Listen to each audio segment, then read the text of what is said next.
Had a great game, 448 yards, team record, 3 touchdowns, no interceptions, game-winning drive, overtime, all that good stuff. Dennis said, I hope he's not like a three-pointer or a basketball player who hits a three-pointer and is now a three-point shooter, right? Like in their brain. The guy who, the worst thing he can do is make like 3 of his first 4 threes because he's going to finish 3 of 14 from 3 because he's repeating something that he shouldn't. Is that basically what you went with, Dennis? Or just in the sense of if you keep shooting up bricks and you keep missing for the most part, but then by the time you make one, it's like, see, I told you I am. Okay, so I guess my question is, what do you not want him to do moving forward? Like is it just you don't want him saying like I'm a passer now? No. I was talking more or less of like we were talking about the fans. Mm-hmm. People saying like, well, see, I told you he's a franchise quarterback. Like, no, he made 1 3-pointer. That doesn't make him a 3-point shooter. So it's more about the fan reaction. Yeah. All right. Because we're definitely been getting a lot of that. Definitely been seeing that a lot. At least I know I have with Panthers playbook. Perfect. So here's what I think you can take away from that game. And it's the most basic thing in the world. If you are somebody out there that is defending Bryce, what you know now is when everything goes right, he can play that well. That's what you know. He can play that well. Like there's no Bryce hater out there. The most Bryce hatery of the Bryce hater, right? Auburn grad who grew up in Atlanta and is a gigantic Hendon Hooker fan. Like the biggest hater of all haters can't look at you and say, it is impossible for Bryce to throw for 448 yards. It's impossible for him to have a turnover-free day because he did it. The question for any quarterback ever is about consistency. It's how often, and he doesn't have to play that well, right? 80% of that. How often can you do that? That's what the question is. You will not find me criticizing much of anything that Bryce did on Sunday.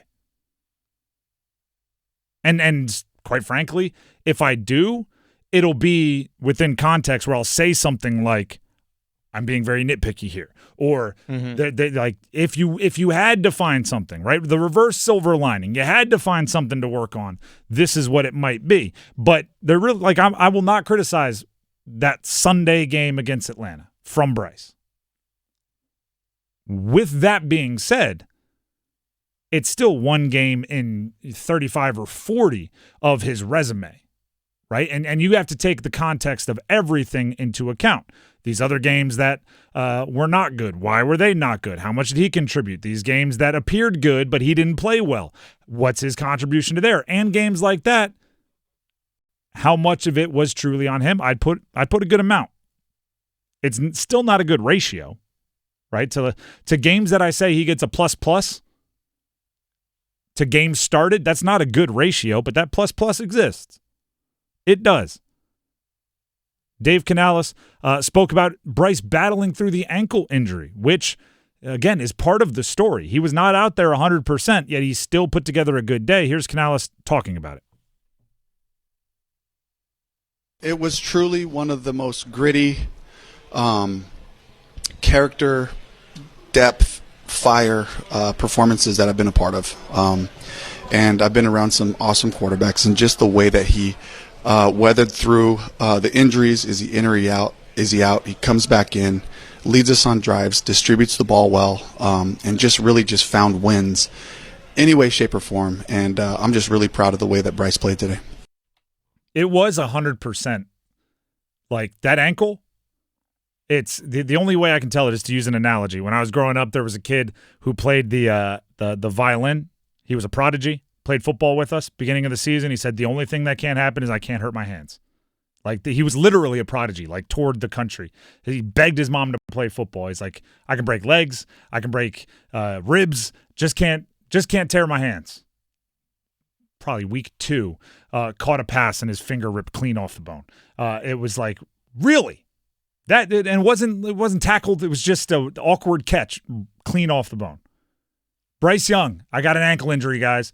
Everybody that ran by him was tripping over his ankles. He gets tackled. It's an awkward one on the ankle. He steps out after being under center. The guard or center, whoever it was, steps on his ankle. It was just one of those like like cartoons almost, where it's like, oh, I got a bump on my head, and then the anvil and the piano and the everything hit his head. Yet he kept getting up. Had to go to the locker room at one point, came out, barely missed anything. It was a gritty performance. Got to do it again. What can you build off of? What can you take from that game and keep it around permanently? That's the whole game from this point forward for the Carolina Panthers. You played a really good – I'm talking obviously offensively. I still think the defense did okay. They were up against a team with some dudes, and they made some plays. But the offense was the stark contrast to what we've been seeing recently.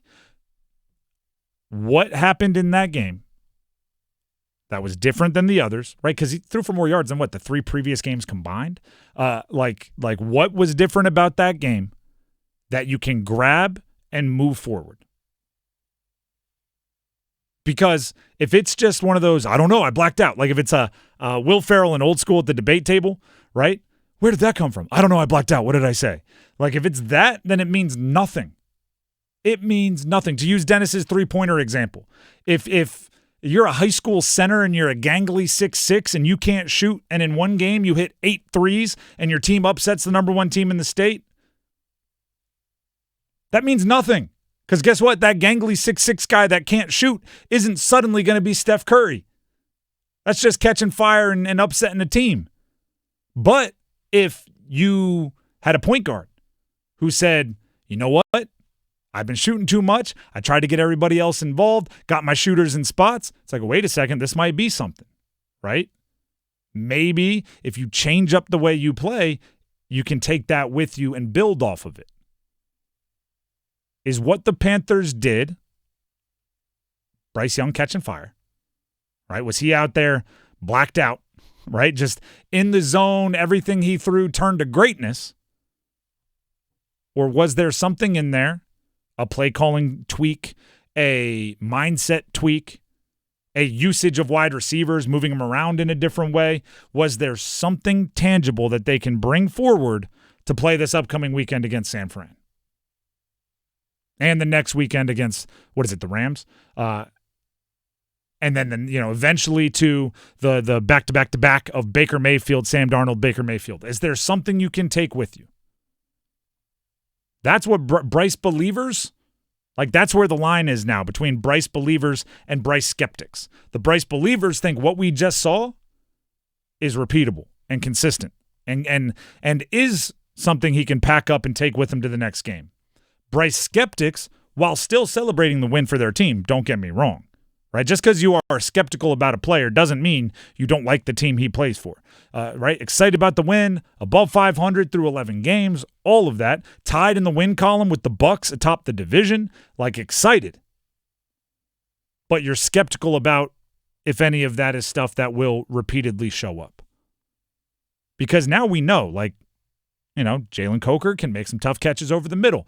Xavier Legette can be that deep threat. Tetterer McMillan can be the do-it-all, 8-catch, 130-yard guy. But if they never do it again, it doesn't matter. And I'm not talking about those exact statistics. I'm talking about the impact of a player that has that ability.